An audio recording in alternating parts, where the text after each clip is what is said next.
Let's have a look at a data log based on a boosted RSX.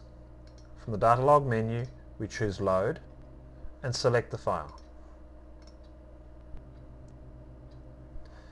From the window menu, choose Graph. This is the main menu you'll use to navigate around the data logging.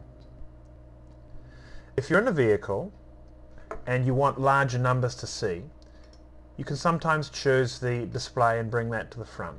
This shows about 8 to 9 of the most common sensors in very large format, so they're easier to read. Let's have a look at the sensors, the main sensors that we can work with. Well, RPM, that's fairly obvious. VSS, vehicle speed. Map. Now this is the map sensor, and this can read a number of different units depending on how you've set up all the sensors in the settings under Options menu. TPS is throttle position. CLV is a Honda command called calculated load value. It gives you an approximate idea of how much the engine is loaded. CAM at 31 degrees. This is the engine computer's recording or calculation of where the cam is based on the angle difference between the intake and the exhaust cam. CAM command is the command that the ECU is actually putting out to the variable cam timing mechanism and saying, I want you to rotate to 30 degrees. And whereas CAM is the actual angle that it's at. So CAM command and CAM form a closed loop operation where the computer is constantly adjusting the CAM to match the CAM command as output by the computer. Injector. Now this is measured in this case in milliseconds, and this is how many milliseconds the injector is open. Another way of measuring the injector is in duty cycle. If the injector is open all the time, it's 100% duty cycle. If it's open 9% of the time, it's 90% duty cycle.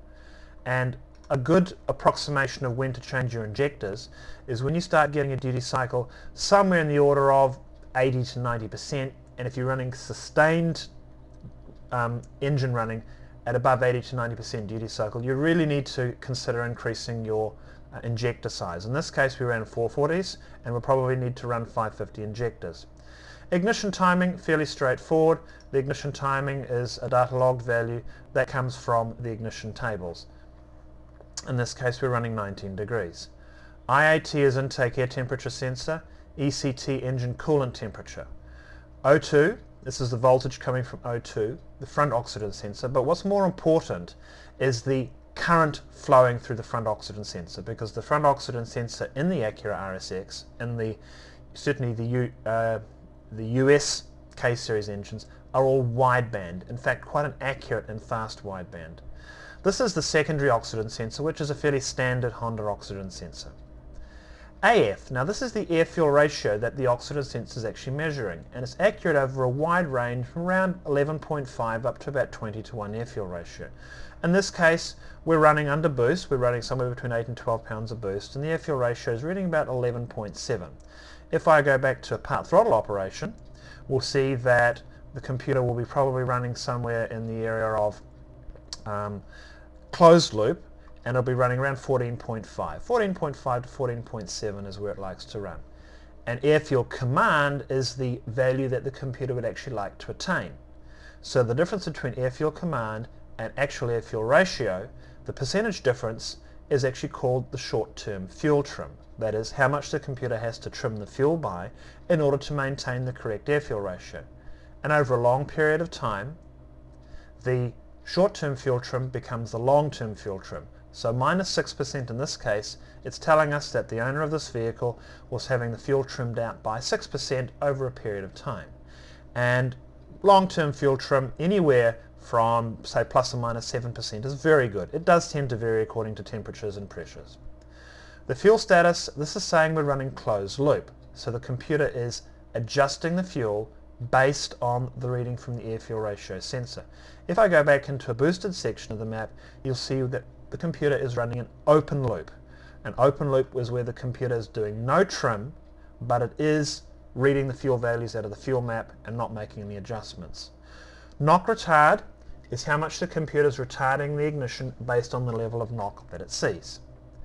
The knock level is the actual voltage level coming back from the knock sensor, and the knock threshold is the voltage above which, if you get a knock level above the knock threshold, then you get a knock count And as far as the computer is concerned, a knock count is a single instance of knock. Now the knock sensor we have found is to be overly sensitive, so you really need to go into and see if you can listen with headphones or other ways to determine whether the engine is actually knocking. But the knock threshold is fully mapped in the computer. We don't show it in any of the tables, but the knock sensor or the knock threshold is mapped according to cam angle and RPM. So it's very, very well mapped. Cam angle, RPM and manifold pressure as well.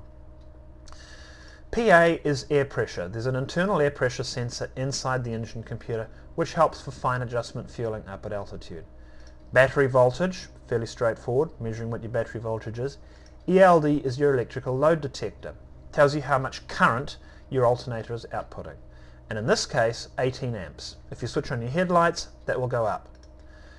P-tank is your fuel tank pressure sensor. Found in the US emission systems, this will give you an error code if your tank doesn't have fuel pressure, which means that there's a leak in your fuel pressure, part of the emission systems. Reverse lock says that now that we have exceeded about 15 miles an hour, the reverse lock solenoid is on so that you cannot accidentally put the vehicle into reverse gear at speed. Brake switch, whether you're on or off the brake. Air conditioning switch, and air conditioning whether it's on or off. Scroll down here a little bit. Service check connector, so this is a connector you can put into the OBD2 connector to have the error codes flashed out. Electric power steering, fuel tank, FLR, which is a fuel relay, on or off, VTEC pressure switch, VTEC solenoid, fan control for the electric cooling fan, MIL, which is the malfunction indicator light or the engine check light, and frame simply records, this is frame 93 of the data logging that we've recorded. If you right click on the data logging map, you can zoom into and zoom out and get a lot more detail on part of the data log that you have interest in. And as you move from one place to another on the data log, you will see that the maps change as well. In this case, we've moved to a lower RPM, similar boost level at 50 degrees.